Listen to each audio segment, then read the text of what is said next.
Itulah realitinya yang nyata bahwa Indonesia itu sangat sulit sekali mencari kerjaan. Alasannya apa? Harus tinggi badan sekian. Masih berlaku ya, tinggi badan ya, terus berpenampilan menarik, harus handsome gitu ya. Contoh tadi tuh Mr. DIY, daftarnya di Mr. DIY aja semuanya tuh kan. Sekarang Mr. DIY kan banyak banget di Indonesia kan. Ini boleh dijadiin contoh ya buat para perusahaan-perusahahan lain yang lagi nyari kerja nih ya. Menurut gue ini udah bagus banget karena ini udah kayak standar di luar negeri ya. Thank Keren. you buat Mr. DIY Jarang-jarang karena lu udah pakai bisa menjadi leader dalam hal urusan lowongan pekerjaan ini ya. Mudah-mudahan perusahaan-perusahaan lain ya bisa mengikuti jejaknya ini. Siapa sih orang di Indonesia yang mencetuskan loker tuh harus ada batas usianya? Kesel banget ya. Ada selebaran di Malaysia dia buka loker itu nggak pakai Malaysia. batas umur juga loh di Malaysia loh, sedangkan deket sana loh. Pantesan bentar lagi jadi negara maju. Allah, negara Malaysia sudah membantu kita, tapi kita malah mengolok-ngolok Malaysia. Aduh.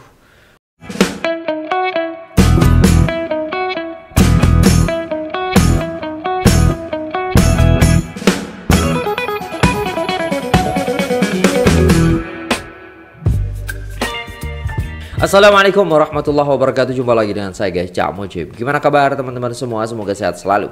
Dalam lindungan Allah Subhanahu wa taala, dijauhkan dari segala mara bahaya, malapetaka, bencana dan bala serta berbagai macam penyakit. Amin amin ya rabbal alamin. Alright guys, kali ini kita akan reaksi sebuah video yang sangat menarik sekali. Di sini akan menampar kita semua kayaknya ini. Aduh, apa yang dilakukan Malaysia kepada Indonesia ini? Gak habis pikir ya.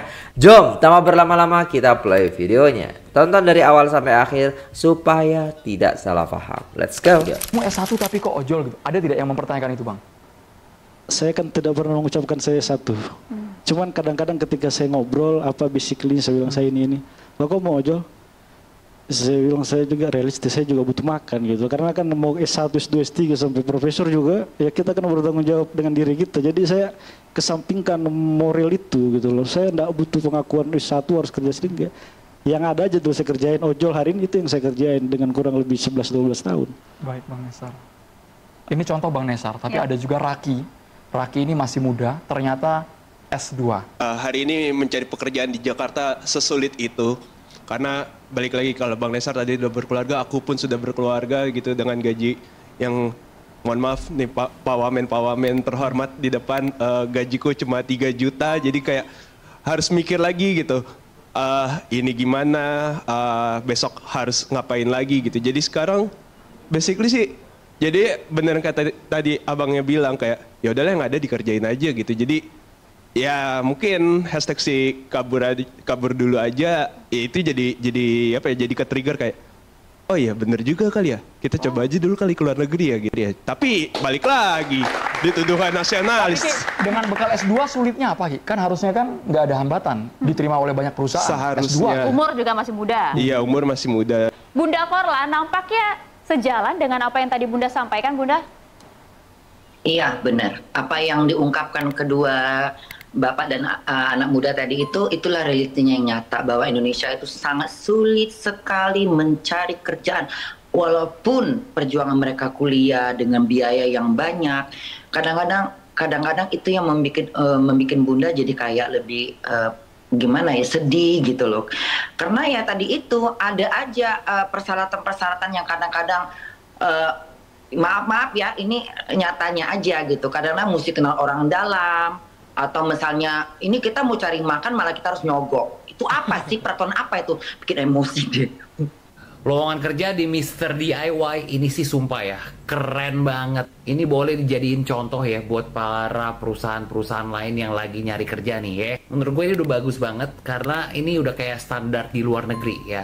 Yang pertama kita lihat, kerja 8 jam dari jam 8 pagi sampai jangan jam 4 sore. Nah menurut gua ini udah sangat amat jelas ya, jam kerjanya sudah jelas.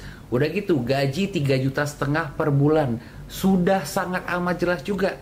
Kalau ada lembur dikasih 20.000 per jam, sangat amat jelas. Laki-laki perempuan, jadi tidak ada yang wajib laki-laki atau enggak perempuan aja gitu loh ya. Tidak ada batasan usia. Nah ini ya, ini yang gue suka nih ya, tidak ada batasan usia. Bukan kayak 25 tahun maksimal, 35 tahun maksimal, berpenampilan menarik, ini tidak disebutkan sama sekali. Mantap banget sih ini. Pengalaman dan ijazah tidak diutamakan, tuh ya. Jadi pengalaman dan ijazah tidak diutamakan, tuh. Disediakan mes jika ingin menginap. Disediain mes juga, cuy.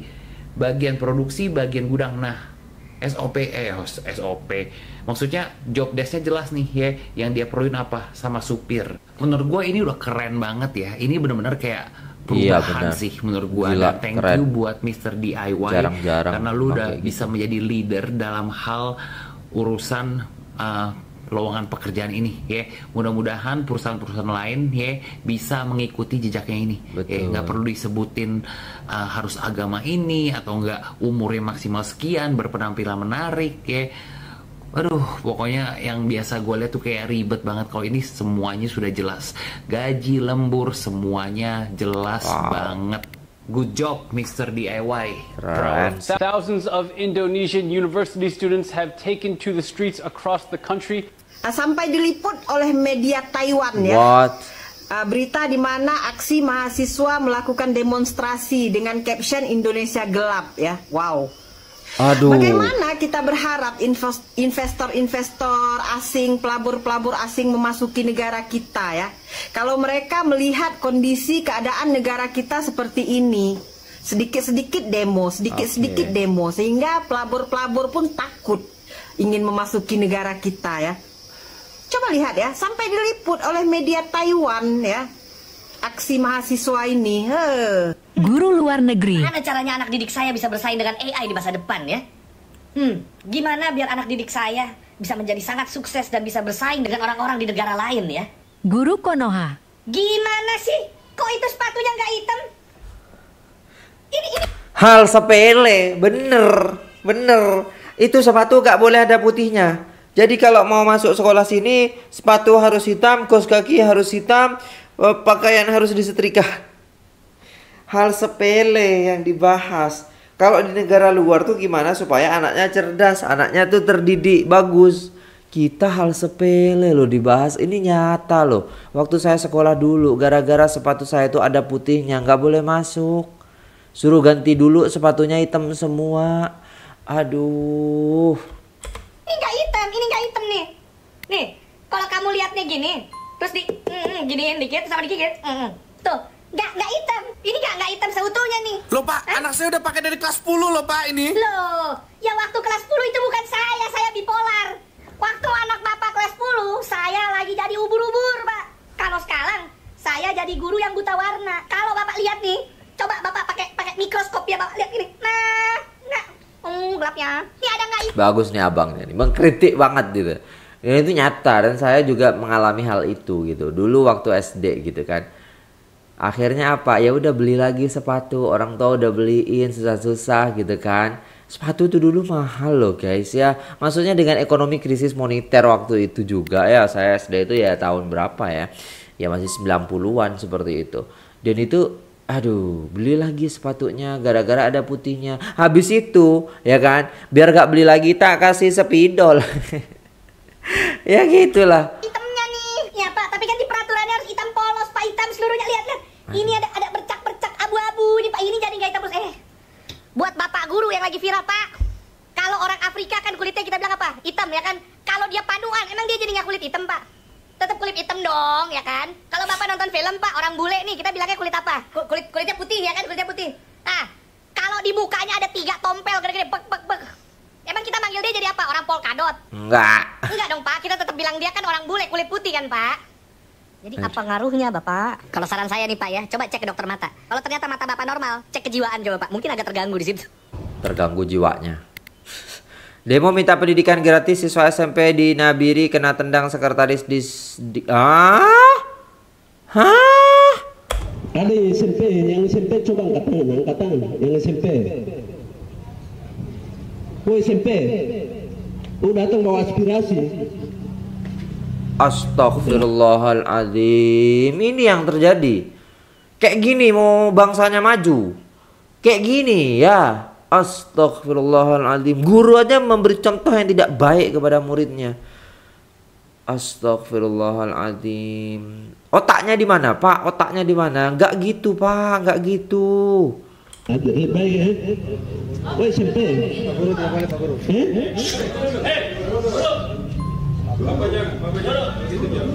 Allah. Ini masih anak-anak kecil, ini masih beratur panjang, antrian panjang beratur melamar kerja di Indonesia. Allah. Masya Allah. Di luar banyak banget lah pencari kerja ya.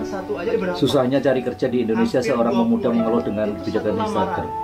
Belum 2, belum 3, dalam belum 7 ringgit. Ongkosnya, belum buat makan kita. Di Snaker itu buat jawatan adik-adik tenaga kerja. Tapi pas nyampe PT atau pas nyampe Hilang. Snaker atau BKK atau yang lainnya, kita tidak diterima. Terus tiap kasihan. hari kayak gitu.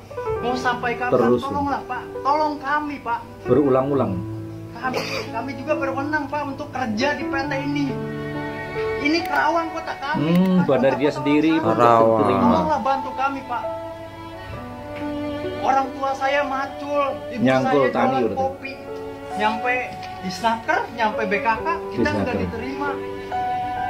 Belum ongkosnya, belum nambal bannya, belum keringat kitanya. Tapi perlu. apa hasilnya? Nol besar Pak. Alasannya apa? Harus tinggi badan sekian. Ais. Oh, masih berlaku ya, tinggi badan ya.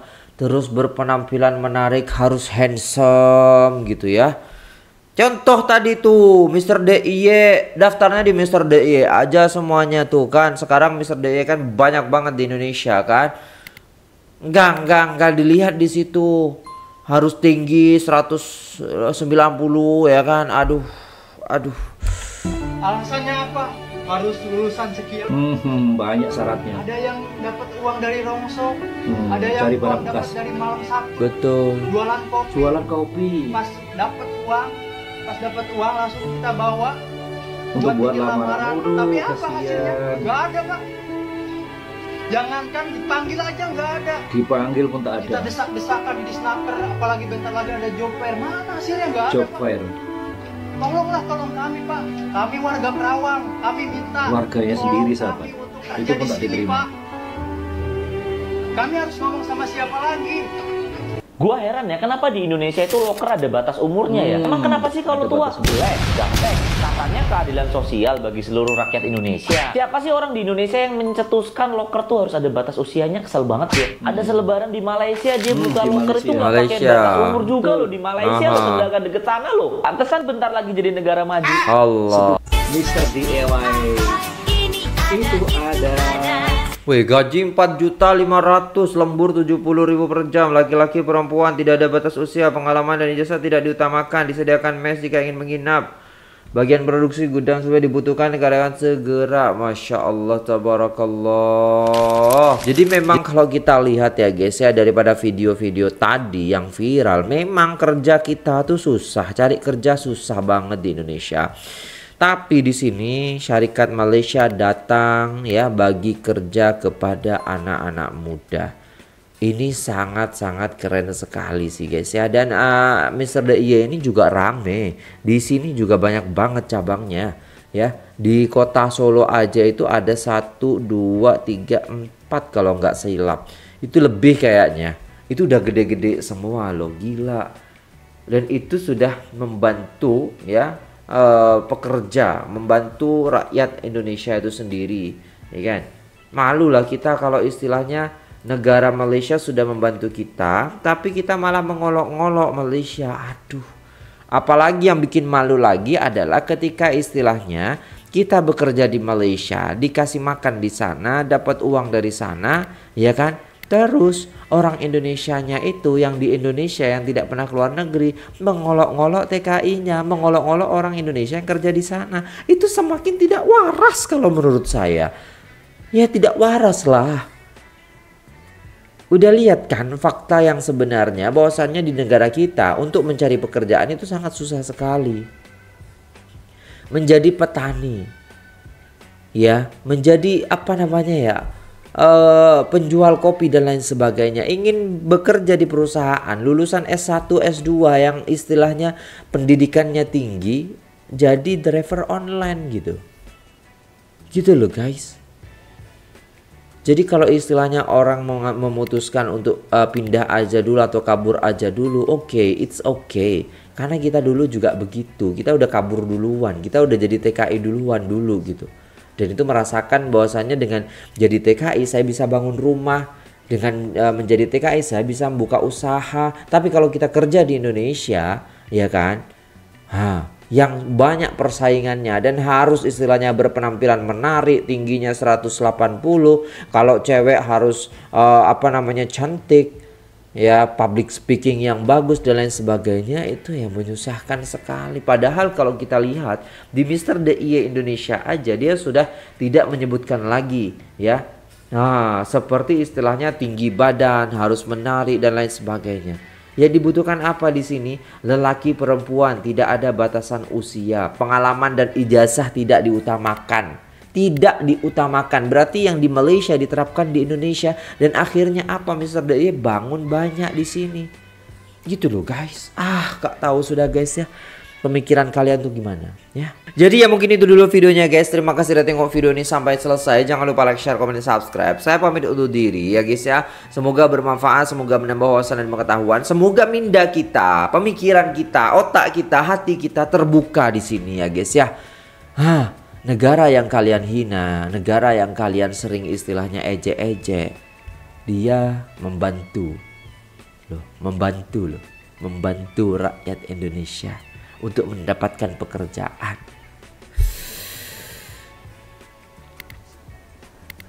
Terima kasih sekali lagi buat Malaysia kita ucapkan ya. Oke guys, semoga video ini bermanfaat. Semoga video ini menjadi tamparan keras bagi kita, bahwasannya selagi kita istilahnya hidup di dunia, maka jangan pernah menjelek-jelekkan orang lain. Kalau kita menjelek-jelekkan orang lain, sama halnya kita membuka aib kita.